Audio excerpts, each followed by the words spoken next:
or even you're smoking, I've got good news. You haven't missed your window. Mark Patrick Hypnosis is in Batesville this Thursday at the Knights of Columbus. Weight loss at 5:30, stop smoking at 8. Just $59.99, money back guaranteed. Sign up now at markpatrickseminars.com. Thursday will be here fast. I'm John Palmer, and I'm asking for your vote for Franklin County Commissioner, District 1. I was first elected to the Franklin County Council in 2000, and since then, I've helped deliver real results.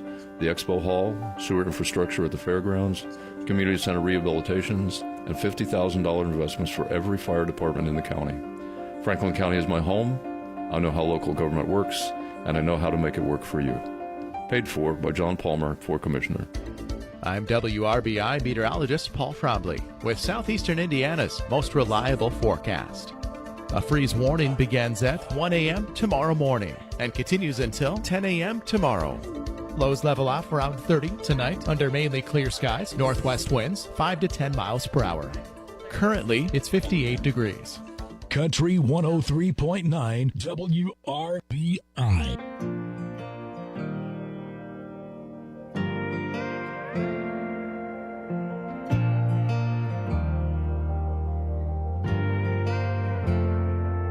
Every goodbye, every phone call before we hang up, I always say I love you, but I never say how much.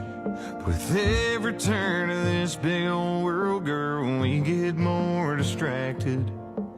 All I know is a life without you is a life I can't imagine. It hit me on a winding road, just how lucky I am. Out of all the guys, only God knows why I get to be your man. So I bought a dozen roses on my way to you tonight. 11 real ones, one fake one, and I'll love you till the last one dies.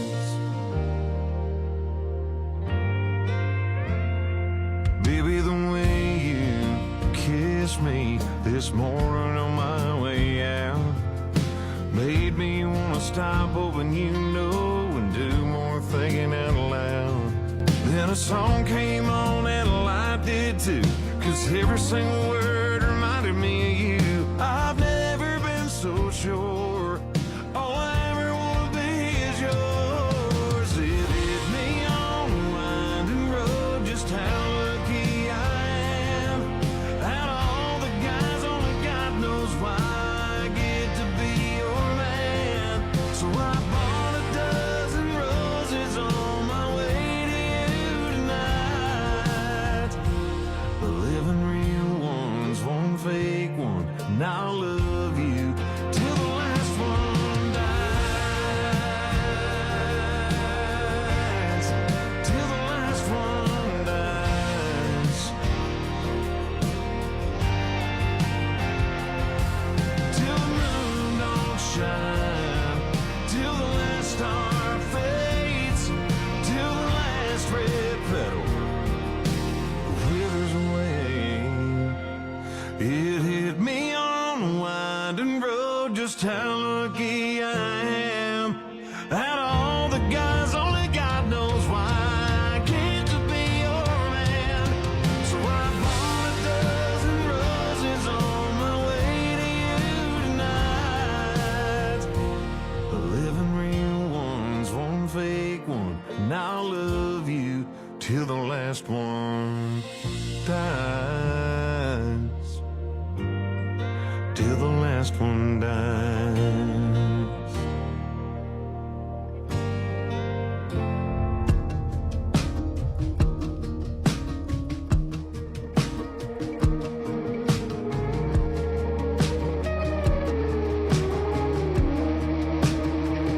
That stack of vinyls, slow hands speaking right to my chest. I'm clean for a while, but now I'm back like I never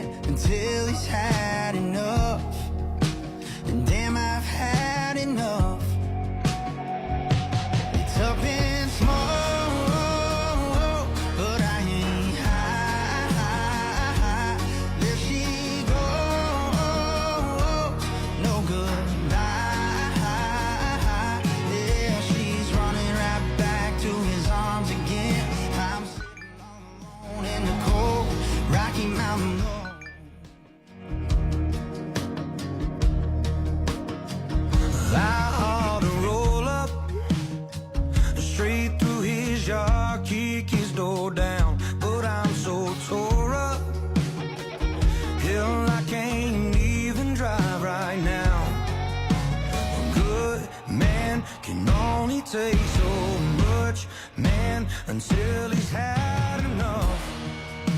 And God, I've had enough. Up in smoke, but I ain't high. There she goes, no goodbye.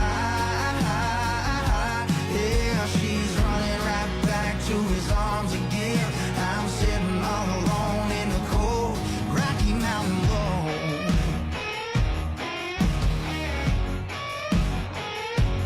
Rocky Mountain road. It's all up in smoke, but I ain't high. There she goes, no tears in her eyes. Yeah, she's running right back to his arms again. I'm sitting all alone in the cold Rocky Mountain road.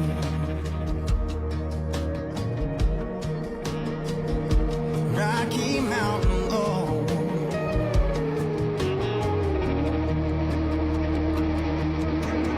Country 103.9 WRBI is here for Newport, Napoleon, and Versailles. Pour me another drink. 'Cause I don't wanna feel a thing no more, hell no. I just wanna sip it till the pain wears off. Pour me another round. Line 'em up and knock 'em down. Two more, let's go. 'Cause I ain't never heard like this before. Don't wanna think about her or wear a ring without her. Don't wanna hit the karaoke bar, can't sing without her. So make them drinks strong, 'cause brother, she's gone. And if I'm ever gonna move on, I'ma need some whiskey glasses. 'Cause I don't wanna see the truth. She's probably making out on the couch right now with someone new. Yeah, I'ma need some whiskey glasses if I'm gonna make it through. If I'ma be single, I'ma need a double shot of that heartbreak proof and see the world through whiskey glasses. Sip around the truth, whiskey glasses. I need a better deal, or I don't drink it. Last call, I swear this'll be my last call. Now, I ain't drunk, darling, no more at 3 a.m. Mr. Bartender, hit me again. Don't wanna think about her or wear a ring without her. Don't wanna hit the karaoke bar, can't sing without her. So make them drinks strong, 'cause brother, she's gone. And if I'm ever gonna move on, I'ma need some whiskey glasses. 'Cause I don't wanna see the truth. She's probably making out on the couch right now with someone new. Yeah, I'ma need some whiskey glasses if I'm gonna make it through. If I'ma be single, I'ma need a double shot of that heartbreak proof and see the world through it.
WRBI Batesville, Greensburg, Versailles, Brookville now presents Southeastern Indiana's longest running and most listened to sports show.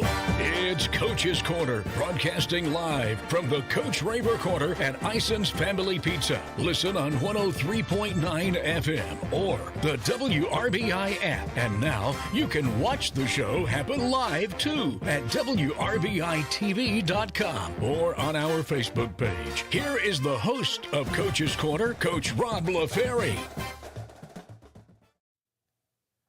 Good evening, everybody, and welcome to Coach's Corner. It is not Coach Rob LaFerry tonight. Pinch hitting for Coach LaFerry. Please don't turn your dial if you are a native Batesvillian. Yes, it is a Greensburg Pirate at the helm tonight.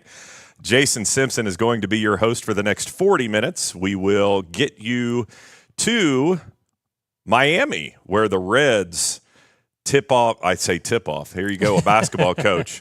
Where they will start a 4-game series against the Marlins at Miami. We're not going to get into Reds talk, even though I know Brent kind of wanted me to because I'm a Cubs fan. So congratulations, Reds. You're having a great start to the year, but it's a 162-game season.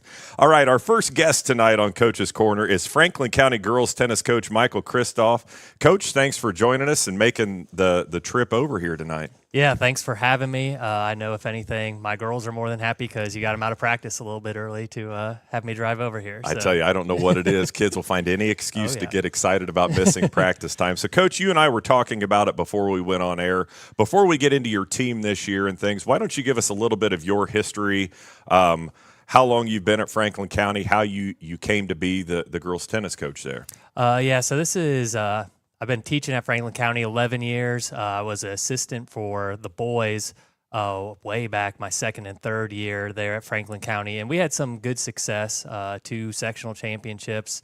While I was there, we had a doubles team going up to semi-state. So we had some good boys teams there. I took a break from the coaching in general to go back to school, get my master's degree, and then kind of got back into coaching with some basketball. And then that they were looking for a girls tennis coach for a while, and I knew because I had done it before and I'm there that some eyes were on me, but I have a son and I was coaching basketball, so trying to kind of hold it at bay. But ultimately it was my students that talked me into it. So some girls that I had in my homeroom, some of them I'd known since they were in 7th grade, last year finally got me to bite and go for it, and I'm glad I have. It's been a lot of fun, and they're a great team. And we've obviously shared the sideline before in basketball, and you know, being from the state of Indiana, when people say that they coach, the first thought people have is, oh, you got to coach basketball, and you know, now football's starting to jump to the forefront of everybody's consciousness.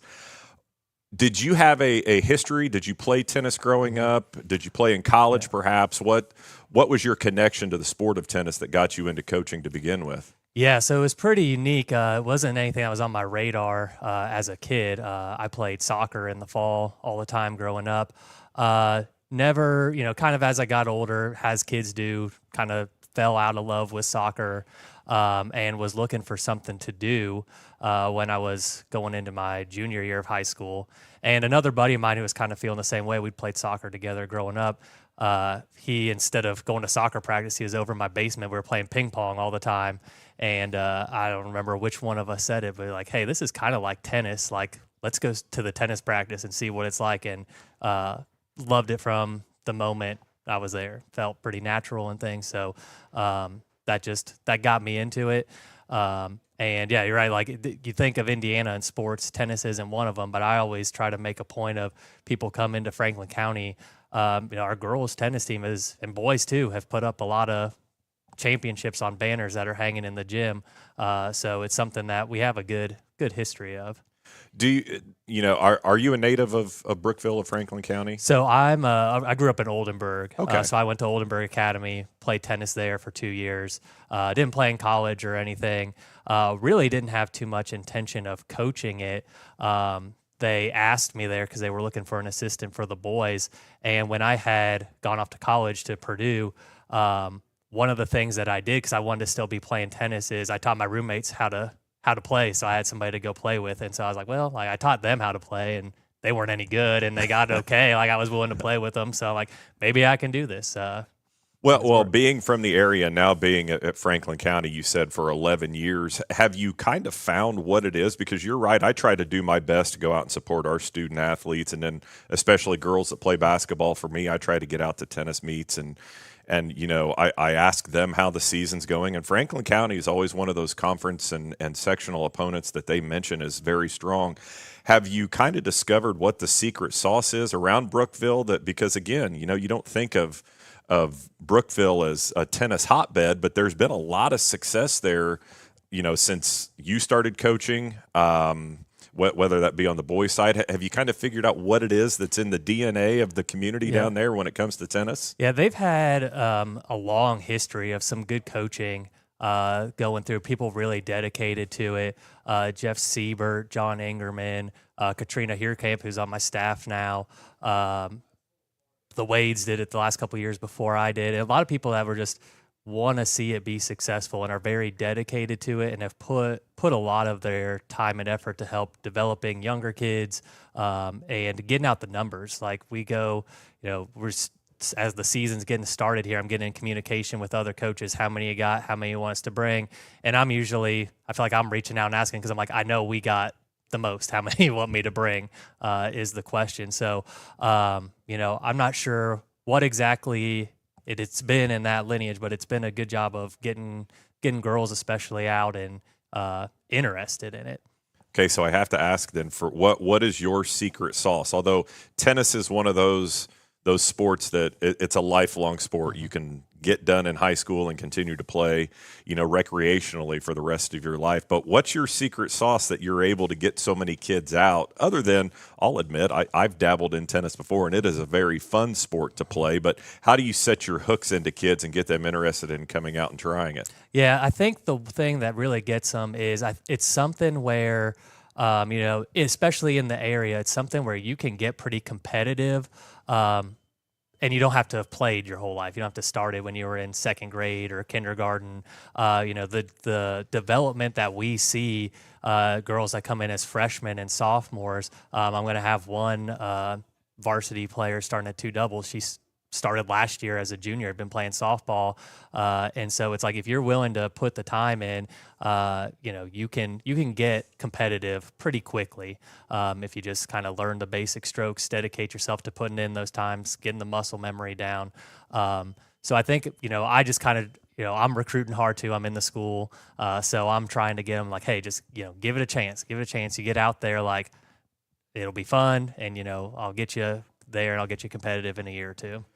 So I always find it fascinating in talking to like our cross-country coaches, our track coaches, things like that, where it is truly an individual sport, but there is a team aspect to it. So, coaching on both sides, you coach one of the ultimate team sports in basketball, but then you coach a sport like tennis where individually I could have a great night and I could go out and I could win 6-0, 6-0. But our team loses 4-1. And then on the flip side of that, you could be that one loss. Talk about that dynamic and how that's different and how you keep kids focused on, you need to be worried about your own performance. But this is still, we're after a team victory tonight too. Yeah, it can be tough, especially as a coach. You want those team victories because it does make you look good when the team victory, the team record is positive.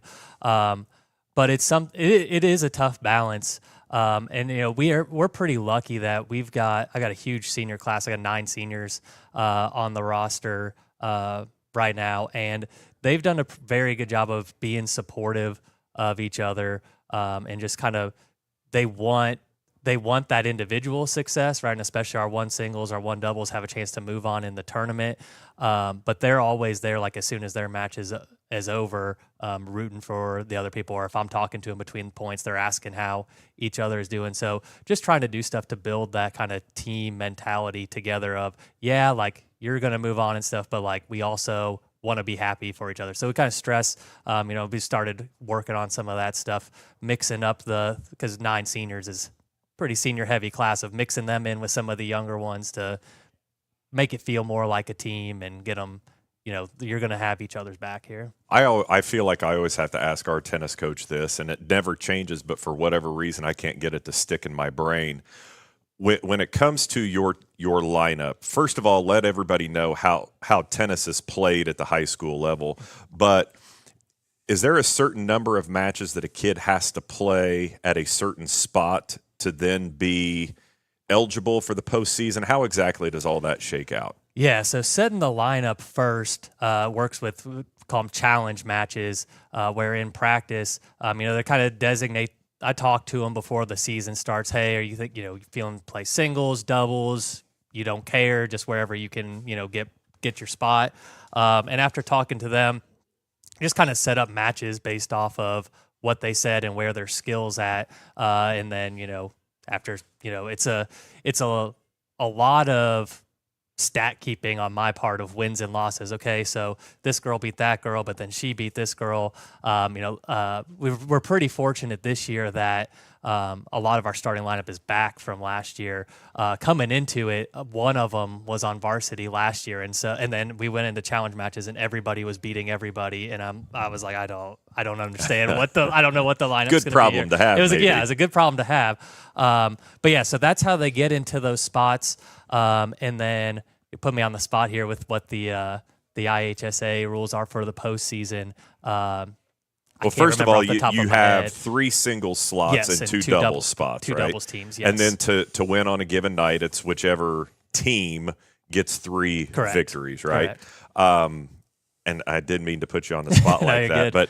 but because it's normal that teams will do challenge matches, but let's say that you have somebody set at number 2 singles and they're number 2 singles for 2 weeks. If they get beat once in practice, you're not changing the lineup right away, are you? Or maybe you are. I don't know how that works. So we'll designate it as, somebody's challenging up, right? And then they'll play a full set, keeping score. We get new tennis balls out like it's a match. Then they could potentially, then they can lose their spot at that point if they lose that match. So we're pretty much there heading into our first match is Thursday at South Dearborn. But then we'll try to work them in there a couple more times throughout the season, give people an opportunity to try to challenge up. As a coach, it can be a little bit kind of a mixed bag because once they get people into their spot, as a coach, what you want to know what's going to happen when you go out there. It can be a little tricky. Do you have a spot on the calendar where you say, hey, this is going to be my lineup the rest of the year? How far into the season do you normally draw that line? It depends, especially in the spring with rainouts and stuff. Usually somewhere a little bit after the halfway point, I start looking at, finding the practice time. Sometimes we have 3 or 4 matches a week where it's like looking at the calendar. It's like, okay, there's just not enough time to try to do these challenge matches anymore. So we're kind of rolling with where we're at. And that's going to bring us to the most important part and why most people have tuned in tonight. Why don't you give us a brief rundown of, you said you have a ton of seniors and a lot of returning veterans. Give us a rundown of the makeup of your team this year. Who are some of the young ladies that people can expect to see on the courts for Franklin County? Yeah, our singles are going to be all seniors. Serena Silas, Sayla Sackstetter, Willa Bruns. Serena and Sayla were both there in the varsity lineup last year. Sayla was our 1 singles. Serena started the season at 1 doubles.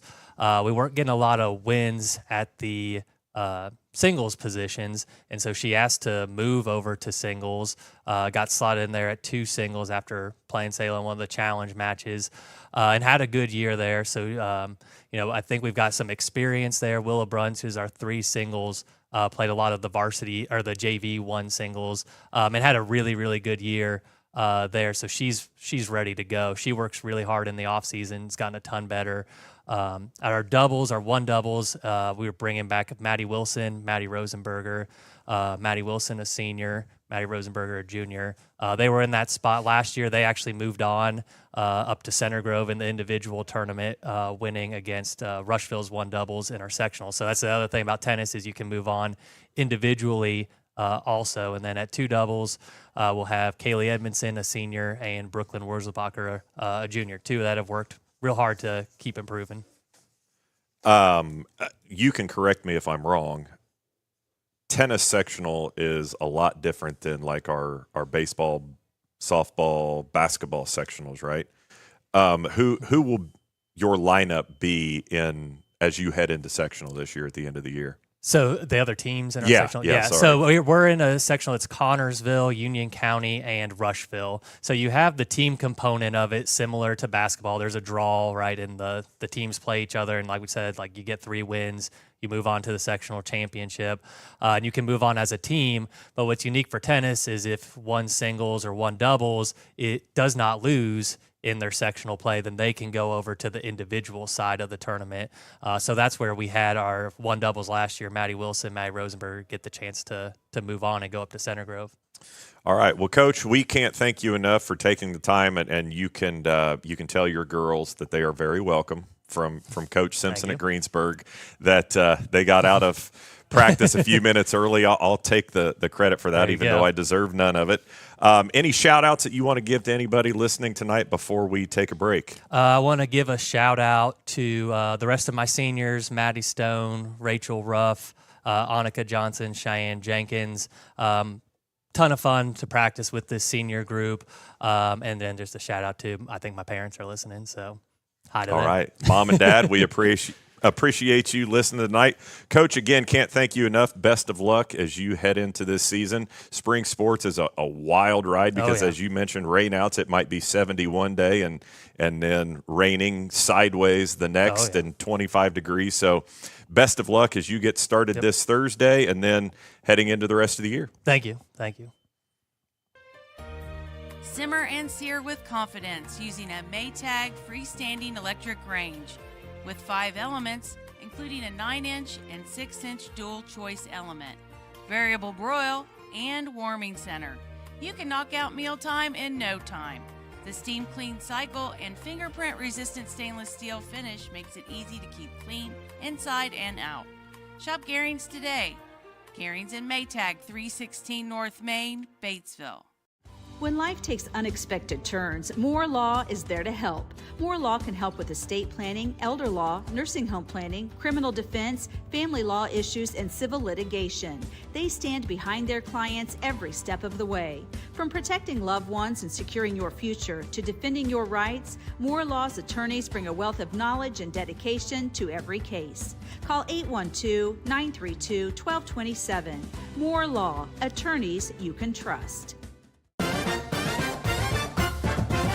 Back to more Coach's Corner with Rob LaFerry, delivered by Ison's Family Pizza on 103.9 FM. Streaming audio on the WRBI app and with video on our Facebook page and at WRBI-TV.com. Welcome back to Coach's Corner here at Ison's Family Pizza. This is Coach Jason Simpson at the helm tonight, in for Coach LaFerry, who's a little bit under the weather. I go way back with Coach LaFerry. I remember him doing games with his dad on the radio, and he was in middle school. He was doing Greensburg baseball games when Alex Meyer was on the mound for the Pirates, and Rob was full of excuses then, so I'm sure he's just home tonight with his feet kicked up. So, Coach LaFerry, the show is in good hands without you, but we need you to get back in a hurry. All right, our second guest tonight is going to be Coach Christian McKinney from North Decatur, North Decatur's baseball coach. Coach, thanks for joining us tonight. Thanks for having me. First thing that our listeners are going to be interested to know, first of all, just give us a little bit of your background. Are you a teacher at North Decatur? Are you just part of the community, born and raised, transplant? Give us a little bit of your history. So I'm born and raised in Greensburg, Indiana. Graduated in North Decatur 2012. Love being a Charger. I'm not a teacher there anymore. I used to teach JAG there, but low situation there. So I'm just out. I'm Resonac now, so just a lay coach. Just really just loving it. Really want to just stay involved. How long have you been a part of the baseball program? So this is my 10th year coaching, my 5th year being the head coach. Okay, awesome. So 10 years ago, who would the head coach have been? Steve Stern. Okay, Coach Stern was double dipping. He had was. football and baseball. So how was it that, what was your history with baseball just as a sport that led you to being in a position where you were asked to join the coaching staff? My favorite sport. Played it in high school. Unfortunately, didn't get to play in college, but it's just something I've always loved. It's the greatest sport in the world, in my opinion. I can sit there and watch it for days, hours upon hours. Never get bored of it. I actually reached out to him 10 years ago when I found out he took the job. Just asked, hey, I'd love to get into coaching. I was 22 at the time. He brought me on, luckily, and it's been great ever since. So you were there as an assistant for 5 years, and I remember I think you started at 22. I think I started as an assistant at 20. Those first few days, man, I thought I knew everything about the sport. So you're an assistant for 5 years, and you find out pretty quickly that very first day when you move down just one seat on the bench, how much different life is. What would you say your biggest welcome to being the head of the program moment was? All the behind-scenes things. Everything that, I just showed up to be an assistant coach. I just coached on game days and practices. Well, once you take over, now you're the one setting the practice time, setting up the schedules, doing the rosters, figuring out who's going with you, who's staying back. So it was a lot of the administrative part that kind of took me by surprise as to, hey, welcome to being a head coach now. Yeah, and I think most people that get into coaching would say that's the thing that they don't realize, that the actual coaching of the sport might be 10% of what your actual job is. But then you ask people who get out of coaching, and many times that's the first thing people say is all the other behind-the-scenes stuff just got to be too much. So glad to see that you've stuck with it all of these years. Going into this season, give us a bit of a rundown of what your roster looks like from a Charger perspective, going back a little bit to last year and then comparing who you've got coming back and who might be filling in some holes that you've got. So we're pretty young. We got a lot of sophomores at the core right now. Last year we graduated 3 grid seniors, are probably 75% of our run production. So going into this year, me and the assistants, we're really got to find the guys that are going to step up to pick up the run production. But I have a good sophomore class, good sophomore core, good pitching staff. Main guy, Matthew Fields, sophomore, really throws it well. He's going to be the helm of our team. Got 4 seniors, sorry. Got Eli Trinkamp. He's going to be running second base, shortstop, pitched a little bit for us, play a little third base. Corey not Reynolds, sorry, he went to Greensburg. Corey Jarman, senior, roll guy, pinch hit guy. Need someone to run for me. And Libby Crawford, she made crossover from softball. She's going to be behind the plate a little bit, maybe some second base. Excuse me. And then Tyler Dean, he's another pitcher, shortstop guy. Probably be my number 2 this year, another conference starter. Really loves baseball, been around travel ball, so I think we got a pretty decent team. Really young still, so maybe some baseball IQ is a little down right now, but it'll be better by the time May rolls around. Now I know, obviously, being at Greensburg, a part of the EIAC, I know that baseball has done it for a few years now. Softball moved to it this year, where they play.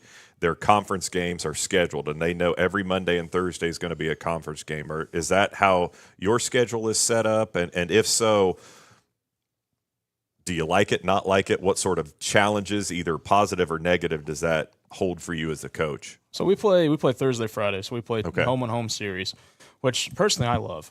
When I played, it was we played one game. Well, if you had a good pitcher, really good pitcher, he's just going to run the whole conference. Well, this forces you to, develop another pitcher, develop more pitchers, and really proves who the best team is, in my opinion. You got to win 12 games now versus just 6 to be crowned conference champion. I mean, that's if we went out all the time. So I really enjoy that. Some of the difficulties, one is the pitching. Do we have enough arms to be able to go, 3 guys one night and then turn around and do 2 guys the next night? So it's pretty difficult as a coach to really, in the offseason, develop the next guy. Who do we see as being, a conference guy versus just, I don't want to say just, but a non-conference game. Non-conference to me is those are my time for my bench players to get experience, to get the at-bats, to get the ground balls, the fly balls. But I really want to sell out, and I really want to win those 12 conference games.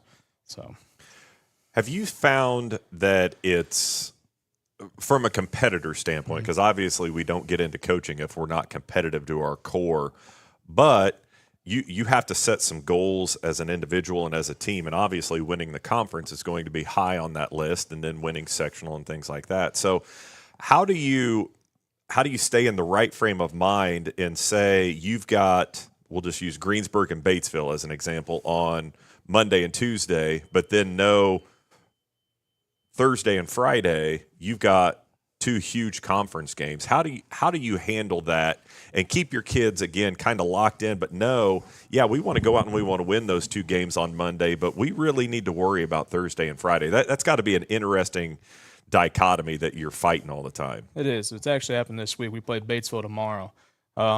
So I throw my number 3, another good competitive guy. It is tough. We talk about conference so much, talk about beating those guys, that, I want to make sure that they're still competitive. I still want to go out and, shock, I guess, Batesvilles, the Greensburgs, the Indian Creeks, the people who we're not supposed to beat. It's baseball. Anything can happen, 9 out of 10 times you get smoked, but there's just that one time that ball finds the right guy, the right hole, that, something good can happen. So I don't want to say that I want to just get away from non-conference games, but the conference is really the most important. But then our next goal is being over 500. So that does involve the non-conference games. We want to be able to have a winning record. We don't want to just win 12 baseball games. I mean, that's sure we won the conference, but are you really that good of a team? Did you beat the guys that you weren't supposed to? So that's another goal of ours, is being above 500 and then going into sectional time, obviously winning sectional and moving on. But now I think it's since you've been coach, has the pitching rule changed, or have you always had the same rule when it comes to the amount? First, you'll have to remind me, is it number of pitches, or is it innings, or is it both that somebody can throw in a certain span? It's number of pitches. So you get up to 120 in a game. You can finish a batter. So you start 118, you can go over 120, but then you have to be pulled at that. But it's 120. I think that was new maybe 9 years ago. I think it was about 9 years ago. So you've been coaching under the same rule that whole time. Okay. Yeah. Let's say a kid only throws 60. Does that mean they don't have to have as much rest before their next outing? Or is it like once you start, how does that work exactly? So it's 0 to 35, you get 0 days rest. You can pitch the next day. You go over 35, I think it's 35 to 60, it's 1 day rest. And then 61 to 80 is 2 days, 80 to 100 is 3 days. And then if you go 100 to 120, it's 4 days rest. So it's laid out for you. You can't really get around, especially with the technology nowadays. Everyone can see your pitch count, So I like it. I think it's a good thing. I think it helps kids with soreness, helps coaches not overuse kids, their best pitchers and stuff like that. So, I mean, sometimes it's challenging because you're like, man, I really want him to throw Thursday, but he hasn't thrown since, Friday, so he's got to get a little bit of a bullpen in. So you got to keep him under that and make sure we're still competitive and we're not just throwing guys out there just because we don't have any arms. Well, just in your own dugout then, especially once you get to the postseason, you're really doing some mental chess, like even in game. Yeah. I've known Matthew his entire life, so let's use him as an example. Because you can't play your second game unless you win your first game, and so you've got to throw him night one. Well, obviously, you're hoping he's going to go out and have a phenomenal outing and get out of it quickly. Or how do you as a coach, let's say he goes out and he gets to a certain pitch count and you're like, okay, we're up 6-0 right now. He could salt this thing away if I keep him out there, but then he could also pitch our next game if I get him out. Like how much of a balancing act are you playing in that moment? And is that something you have a strategy you already know that you're going to go to, or are you like a lot of coaches, you're going to go on your gut in that moment? I think big games, it's in the moment. And conference-wise, I have my guys. I have 2 guys that's going to throw together no matter what. I mean, it's Matthew and Trinkamp. If Matthew's not doing well or if he hits his pitch count, right now we're not going the full 120. I'm saying 75 is what they were going to throw no matter what. Trinkamp's coming in no matter what. But if it comes down to the big games, I mean, if we're up enough, sure, I'll pull them. But at the same time, like you said, you got to win the first one to keep playing. So it could be that time where he's really shoving it. Let's just ride him out and let our number 2 go in the next time, because odds are that the team before you through their number one also. So it'd be a good chance for 2 and 2 to really go up against each other. I'm going to guess the biggest headache for any coach in a spring sport is the weather because it's so out of your control. But I think once you get to sectional time, let's use Matthew as an example. There might be a time you hope for a rain out because that's going to put a delay in between his start, and then that day counts as a rest day. And so now you can reset your entire staff to continue through the tournament. You can, but at the same time, it can also go against you. The game you're supposed to play, all of a sudden it rains. Now you get pushed up a day further. A couple years ago, we actually had to play 3 ball games in 2 days. So that really messed up the whole strategy of, okay, now we really got to watch the pitch count now. But yeah, sometimes weather goes in your favor. It happened last year, or 2 years ago. We had our number 1 through, rain out, get that extra day, like you said, and he got to throw day 2, and then we still were able to watch his pitch count, where you got and throw a championship also. So the weather's just I hate it. I hate it. Well, obviously any time you coach a sport in Indiana, everybody starts with their conference, but then they circle that opening date of sectional play. So as you head into your season and then start to work towards that postseason, what's your sectional lineup look, and how would you say that lineup stacks up as far as who's going to go in as a couple of the favorites? Right now, I think the favorite in ours is Knightstown. They've won it the past 2 years, went to semi-state both years. They're a good team, really good team. Probably the best put together 1A team I've seen in a long time. I would say us and South are the next 2. Southwestern, unfortunately, doesn't have a baseball team this year. So that's tough. I don't know how that's going to play out. I don't know if they're going to probably just have a bye at that point.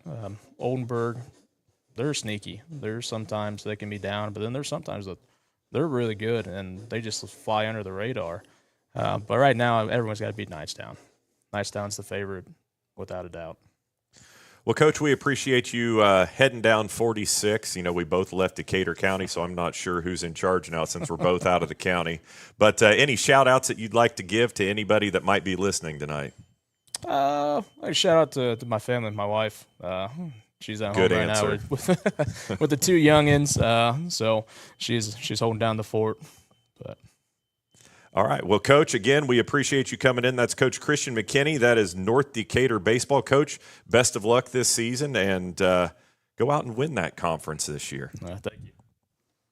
When it comes to you and your family's health, finding a primary care provider you can trust makes all the difference. At Margaret Mary Health, our providers aren't just here for you when you're sick. They're dedicated to being your long-term partners in health. If you're looking for a medical provider to help keep your family well, give us a call or visit us online. Our primary care providers are accepting new patients in Batesville, Brookville, Osgood, and Milan. Margaret Mary Health, generations of care. Ison's Family Pizza is looking to add a few new faces to our team. Cecil here. The positions open include shift manager, full and part-time driver, and back of the house. Applications are available at the front counter. Resumes can be sent to isonsfamilypizza@yahoo.com. We are trying to fill shift manager, part-time driver, and back of the house. Apply to work at Batesville's Best Pizza today. Ison's Family Pizza, 117 East George Street, downtown Batesville. Coach's Corner with Rob LaFerry continues. Watch us live on WRBI-TV.com or on our Facebook page, and hear us live on the WRBI app and 103.9 FM. WRBI. All right, everybody, welcome back to Ison's Family Pizza and Coach's Corner. I tell you, I do this favor for Brent. We go way back, Decatur County roots, but I'm going to have to get on him about this intro. I can't be continued to be called Coach Rob LaFerry. I mean, there's insults, and then there's that. My goodness gracious. I kid, of course. Coach LaFerry, get better soon, my friend. All right, so the IHSAA last week, I believe it was, redrew their sectionals. They had reclassifications, and in some sports there were absolutely no changes, and in others there were some pretty significant changes. Being from Ripley County, Decatur County area, obviously we know football has become a rather big piece of the puzzle when it comes to high school sports, but two very big basketball communities. And on the boys and the girls side, for both Batesville and Greensburg, there will be absolutely no change for the next 2 seasons. It will still be Batesville, Franklin County, Greensburg, South.